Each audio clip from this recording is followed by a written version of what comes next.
Now, you were there during the Oklahoma City bombing. I was. Do you remember that day? Every single night. Can you describe that day? Yeah. Well, I can tell you what happened. We saw some. I worked in the 72nd Security Forces Squadron, and we we saw we heard a noise. Actually, some people heard a noise. I didn't hear it. Some people, there was just people walking around the building and saying, "Hey, did you all hear something?" I didn't hear anything. Well, a lady by the name of Mary Billy, she had one of those portable televisions, and she just turned on the. I said, "Well, whatever it was, probably be on the news." So she turned on the TV, and we're all just kind of huddled around her cubicle, and the picture was coming in, sort of fuzzy, and you could see the news reporters, saying that we just been bombed. Or it was hard to make out, and so finally, when the picture got straight, we saw the building, and me jokingly, I said, "Where is that? Beirut?" And Mary Billy looked at me, and her eyes were this big. She said, "No, that's downtown." And I said, "Downtown Beirut?" And she said, "Downtown Oklahoma City." And we all just looked at each other like, "What are you talking about?" And at that very moment, the alarm, the central alarm in our building went off. It's the alarm that goes off for a bomb threat. So we all scattered. And my friend Kerry Brooks, we're friends still to this day, he says, "Hey, man, my wife works downtown in the building right next to the Oklahoma City building." He goes, "And I can't reach her." So he says, I got to go down there. So we all jumped in his car. It was me, Carrie, and Ernest Witherspoon. We all jumped in his car, and we drove down to what they call Ground Zero, and we just couldn't believe what we saw. It was it was incredible. I don't even know if I have the words to describe it. It didn't seem real. It seemed like you're waiting for a director to yell cut, print it, because there was so much chaos that it was just, the only way I can describe it is utter madness. People looking for people, people trying to find their children, people trying to find their wives, just all sorts of things. Because I was in uniform, people thought that I had some sort of authority, and I'll never forget it.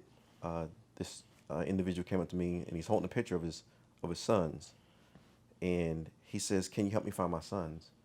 And I said, "Sir, we really can't help anyone right now." And he said, "Will you just look at the picture?" And I said, and I looked at the picture, and I saw the two little boys, and I said, "Sir, we're trying to get a command post set up right now to try to locate people." And he said, "I really would like for you to help me to find my son." And I said, "We can't." So he just sort of walked off. And I guess maybe a couple of weeks later, they would show who was lost in the bombing. His children were in a daycare in that building, and when I saw on TV, it was the same picture that he had in his hand. Came on television, the one he showed me, and I've never gotten over it, and I probably never will. Hmm. Were you called into duty that day? While I was already on duty, it's one of those situations where you're everybody needs help. You got to help somebody do something. So I can remember this policeman coming up to me. He says, because everybody was just crowded around, we're trying to keep people. I was part of the crowd as well. And this policeman said, "Hey, look," he said, "I need you." He said, "Hey, Sergeant, I need you to get these people, to have these people step back, because we got to get the emergency equipment in here. Can you help me get these people back?" So with as loud of a voice as I can, I raised my hands in the air and I said, "Let me have your attention, please. We're trying to get rescue equipment into the building. I need everyone to take 3 steps backwards." And I said it in a very loud and commanding voice. And I swear about 500 people took 3 steps backwards. And then as I was standing there, there was a fireman. It was like this pile of rubble, and he yelled out, "I think we found another bomb." And if you could have seen what that first one did, if there was another bomb that he found and it went off, we were finished. And so I said, and the policeman turned around, he said, "Get these people out of here." And I yelled again. I said, "Everybody get the hell out of here." And just this mob just took off running, just scattered. Thousands of people trying to get away. Because of the danger of a possibility of another explosion. I think he said another bomb. Another bomb, move back. Oh my God, another bomb. The fire crews and the various emergency crews are trying to get in, but we keep getting reports that there may be other devices in the area. They will use that trailer. You see the bucket on the back there, sort of, this is how they would transport the explosive device away from this populated area to try to do something with it. There were two unexploded devices discovered subsequent to the initial explosion. A second bomb was found on the east side of that building. A bomb squad is on the scene. That second bomb has not exploded. We don't know quite the status yet, if they've managed to defuse it, but it has been confirmed. There have been reports of two explosive devices, unexploded explosive devices. Two different explosive devices were found in addition to the one that went off.